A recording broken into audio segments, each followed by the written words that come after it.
இன்றைக்கி கடவுள் நம்மளுக்கு கொடுத்துருக்க வசனம் யோனாவின் புத்தகம் 1:12.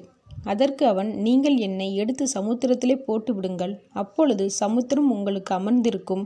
என் நிமித்தம் இந்த பெரிய கொந்தளிப்பு உங்கள் மேல் வந்ததென்பதை நான் அறிவேன் என்றான். இந்த வசனத்தை கொண்டு கடவுள் நம்மகிட்ட என்ன சொல்கிறத பார்ப்போம். யோனாவோட கதை நம்ம எல்லாருக்குமே தெரியும். யோனாவை நினிவே நாட்டுக்கு கடவுள் போக சொல்கிறாரு. அந்த நாடு ரொம்ப மோசமான நாடுன்றதுனால நினிவேக்கு போக மனசு இல்லாமல் தர்ஷீஸுக்கு போகலான்னு நினச்சி ஒரு கப்பலில் பார்த்து அதில் பயணம் செய்கிறான். அப்போ தான் கடல் கொந்தளிக்குது. அந்த கப்பலில் இருக்கிறவங்க சீட்டு போட்டு பார்க்கும்போது யோனாவோட பேர் விழுகுது.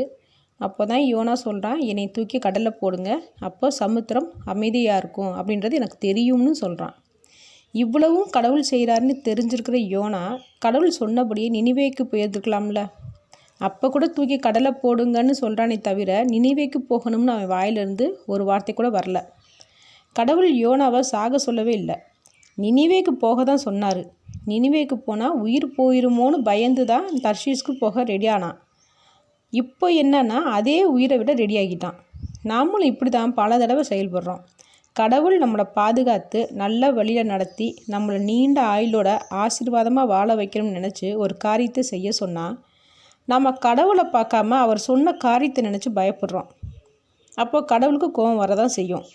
கடவுள் நல்ல முறையில் சொல்லும் போதே நம்ம கேட்குறதே இல்லை. அவர் தண்டிக்கும் போது தான் நமக்கு புரியுது, அறிவு வருது. பிளான் பண்ணி செய்ய சொல்கிற அவருக்கு நம்மளை பாதுகாக்கவும் தெரியுன்றதை முதல்ல நம்ம புரிஞ்சுக்கிட்டோம்னா கடவுள் செய்ய சொல்கிற காரியத்தை நினச்சி நமக்கு பயமே வராது. துணிஞ்சு அந்த காரியத்தை செய்வோம். ஆமேன்.